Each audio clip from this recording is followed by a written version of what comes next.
많은 글로벌 셀러 분들이 이제 이 영상을 자주 보실 텐데, 오늘은 여러분께 해외 상품을 국내에 파는 또는 해외 상품을 해외에 파는 해외 구매 대행 사업에 대한 이야기를 한번 해볼까 합니다. 이제 막 글로벌 셀러 시작하시는 분들은 해외 상품을 국내에 파는 과정, 국내 상품을 해외에 파는 과정, 그리고 해외 상품을 해외에 파는 과정들이 있는데, 그 뒤에 숨겨져 있는 비즈니스 모델이 구매 대행이라는 비즈니스 모델이 깔려 있습니다. 구매 대행은 어딘가에서 아이템을 찾아서 먼저 올려놓고 고객이 사면 그때 사서 보내주는, 반대인 나라에 보내주는 게 구매 대행 사업자들이 하는 일인 거죠.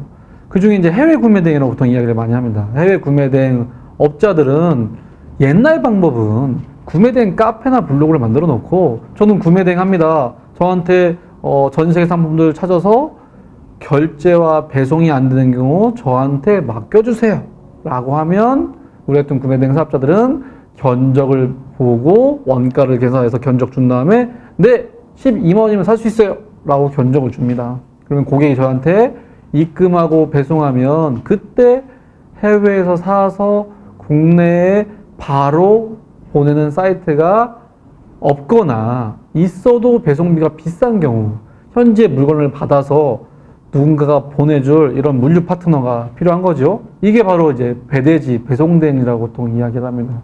그래서 불과 한 5년 전만 해도 이런 구매대행 카페나 블로그를 만들어서 소소하게 하다가 이제 좀 이것도 부업이든 전업이든 좀 공격적으로 하고 싶다라고 해서 글로벌 셀러라는 이제 용어들이 나오기 시작합니다.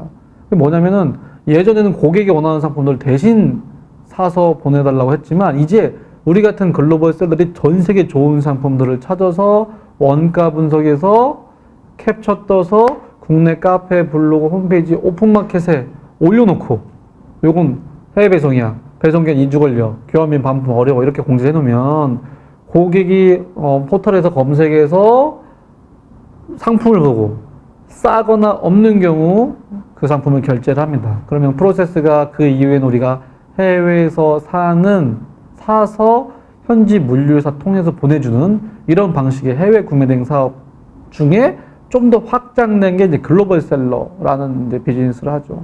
근데 여기서 더 나아가서 이제 그러면 이 해외에서 아이템을 찾아서 결국에는 원가를 분석해서 올려놓은데 안 팔리거나, 또는 주문이 들어왔는데 내가 6개월 전에 올린 거야. 그래서 6개월 전에 올린 거라 해외 사이트에서 가서 하려고 봤더니 가격이 바뀌었어, 또는 재고가 없어. 이런 경우 제일 어려운 이제 상황에 처하는 거예요. 그래서 고객한테 어쩔 수 없이 품절이에요, 그냥 환불해줄게 이렇게 처리하지만, 이런 수동으로 하는 방법들 중에서 좀 공격적으로 하고 싶다 해서 이제 대량 등록 솔루션들이 나오기 시작합니다. 그런 대량 등록 솔루션들은 내가 해외 전 세계 사이트 상품을 찾아서 내가 일정한 설정 값을 넣으면 대량으로 수천 개, 수만 개 긁어다가 오픈마켓 또는 홈페이지에 대량으로 등록해주고, 해외 사이트가 품절이면 내 사이트 품절이고, 가격이 바뀌는 이런 대량 등록 솔루션들이 나오기 시작해서 좀 더 사업적으로 하시려고 하는 분들이 이런 솔루션을 쓰게 된다는 거죠. 현재 여기까지 왔습니다. 그러면 이제 대량 등록을 하면 자본력 있는 구매 대행 사업자들이 10,000개, 50만 개, 100만 개, 1000만 개 등록하면 수동으로 등록하는 거랑 차이가 많이 나겠죠. 왜? 수동으로 등록하나 대량 등록하나 내가 가져온 사이트는 똑같다는 거죠. 왜? 해외 구매 대행 특성상 해외에 있는 사이트에 이미지를 캡처 떠서 하기 때문에 그렇습니다. 그러면 결국 누가 좋은 상품 많이 등록하냐에 따라서 그 마켓의 고객과 매출의 차이가 많이 나고, 심지어 하나하나 수동으로 하는 사람보다 대량 등록하시면 매출이 훨씬 더 많이 날 수 있는데, 많은 분들이 오해를 합니다. 대량 등록한다고 해서 무조건 매출이 잘 나는 게 아니고, 수동으로 할 걸 솔루션으로 이용하는 것 뿐이는 하나의 솔루션으로만 생각을 하셔야 됩니다. 근데 초보 창업자들이 많이 헷갈려하는 게, 물론 저희 같은 사람들이 이제 광고를 해서 그럴 수도 있겠지만, 대량 등록하면 다 잘 팔리는 줄 알아요. 그게 아니고, 아이템을 하나하나 잘 찍을 수 있으면 수동으로 하시는 게 맞아요. 많은 초보분들이 처음에는 어떤 아이템을 할지 모르니 대량으로 등록해서 주문이 많이 들어온 걸 보고, 이런 아이템이 팔리는구나, 아이템에 대한 고객의 니즈를 먼저 보기 위해서 대량 등록하는 거라 좀 방향이 다릅니다. 그런데 이제 이런 대량 등록하다 보니까 G마켓 11번가 심지어 네이버조차 해외 구매 대행 업자들이 무분별한 쓰레기 DB라고 표현합니다. 대량 등록하는 거를 싫어해서 상품 등록수를 점점점 줄이고 있는 상황이 되고 있습니다. 현재 그래서 대한민국의 구매 대행 사업자들은 이제는 빈부의 격차가 점점 심해지고 있어요.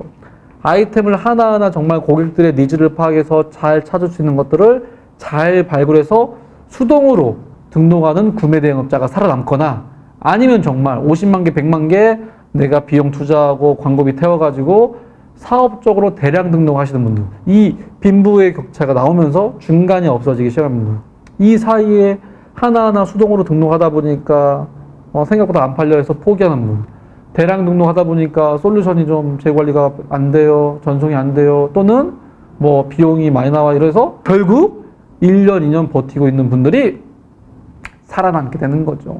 근데 이 와중에 저희가 이제 고민을 해서 이런 해외 상품을 국내에 파는 구매 대행 하시는 분들이 정말로 이제 경쟁이 점점 치열하다. 그래서 어떻게 하면 좀 이분들한테 도움을 줄 수 있을까 하다가 저희가 이제 한국 물건을 해외에 파는 것도 알려드리기 때문에 동남아 시장에는 라자다랑 쉐비번가 말레이시아, 큐텐 뭐 동남아 시장에 사람들이 많이 관심을 갖고 있습니다. 그래서 동남아의 뜨거운 감자라고 했던 그 말레이시아, 인도네시아, 태국, 필리핀 시장을 우리가 진출하려고 하는데 거기에 조건들이 영어로 올려야 되고 뒷배경도 하얗게 해야 되고 하나하나 디스크립션을 잘 써야 되는데 우리 같은 구매대행 즉 재고를 보유하지 않은 구매대행 업자 리셀러들은 물건이 없기 때문에 상품 설명을 잘 쓸 수가 없어요. 그래서 생각보다 등록을 많이 못하고 있다는 걸 알게 됩니다. 그래서 이제 어떻게 이걸 해결할까 하다가 말레이시아는 영어니까 언젠가는 말레이시아 사람들도 해외 직구 좋아하겠지 라는 생각에 미국의 아마존 그 상품들을 수동으로 하든 대량으로 하든 환율 관세 부가세만 바꿔서 등록하면 팔릴까? 라는 호기심에 저희가 실질적으로 등록을 해보고 그리고 주문 들으면 해외 사이트에서 한국이 아닌 동남아에 보내주시면 물류가 필요한데 그런 물류들도 저희가 다 세팅을 해서 해봤더니 상당히 매출이 많이 나왔어요. 그래서 사실은 해외 상품을 한국에 파는 구매 대행 사업자들이 점점점 어려워지고 경쟁이 치열해지고 조건들이 열악해지기 때문에 이분들을 도와드리기 위해서 해외 상품을 한국에 팔면서 해외 상품을 동남아에 팔아보자 라고 서비스를 오픈했습니다. 근데 막상 구매 대행 하시는 분들은 안 하시고 이제 새로 시작하는 글로벌 셀러 하시는 분들이 그 첫 번째 타겟 시장이 해외 상품을 동남아에 파는 그러다 보니까 구매 대행도 이해해야 되지 솔루션도 이해해야 되죠. 그 마켓플레이스도 이해해야 되지. 어려워요. 근데 잘해. 되게 신기합니다. 그래서 해외 상품을 국내에 파시는 우리 사장님들 본인이 하고 있는 걸 잘 하시면서 앞으로 이게 과연 이 해외 구매 대행 시장이 과연 오래 갈까요? 라고 생각해 보십시오. 제가 봤을 때는 오래 못 갑니다. 왜? 리셀러기 때문에 누군가가 도매가 들어오거나 예를 들면 아마존 코리아가 직접 들어오거나 이런 경우로 하면 또 아마존 구매 대행이 어렵겠죠. 그래서 모든 비즈니스와 모든 사업이 영원한 게 없기 때문에 현재 하시는 걸 잘 하시면서 새로운 마켓, 새로운 시장, 새로운 비즈니스 아이디어를 내셔야 한다는 거죠. 그래서 저희도 고민하고 그걸 여러분께 드리니 한번 검토를 해보시고 미국발 중국, 미국발 동남아, 유럽발 중국, 유럽발 일본, 유럽발 동남아 이렇게 제 3국 간의 전자상 거래를 한번 관심을 가져보시길 바랍니다. 제 3국가의 전자상 거래 중에 또 하나 매력 포인트는 면세라는 겁니다. 부가세를 환급받지도 않아요. 한국 물건을 해외에 파시는 분들은 먼저 한국 물건을 부가세 포함해 사서 해외에 팔고 수출 신고를 해서 부가세 환급을 받아야죠.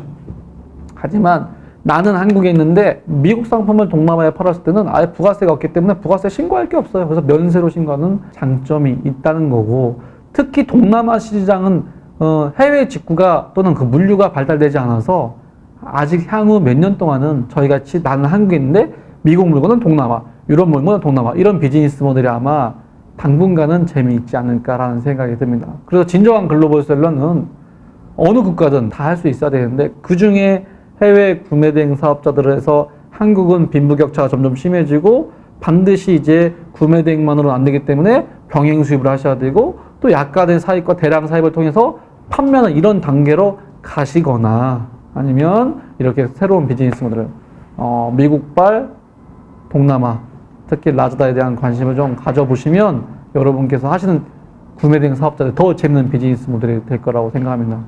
아무리 여러분이 경험이 많아도 저희처럼 끊임없이 연구하고 구매 대행 사업자 글로벌 셀러들이 어떻게 하면 잘 될까 고민하다 보니 저희가 또 셀러들과의 정보가 더 많으니까 저희가 더 여러분께 많은 정보를 드릴 수 있고 저희가 드린 정보를 잘 활용하셔서 아 정말 어려워요 뭐 힘들어요 뭐 이렇게만 하지 마시고 계속 앞서갈 수 있는 진정한 글로벌 셀러가 되시길 바라겠습니다. 감사합니다.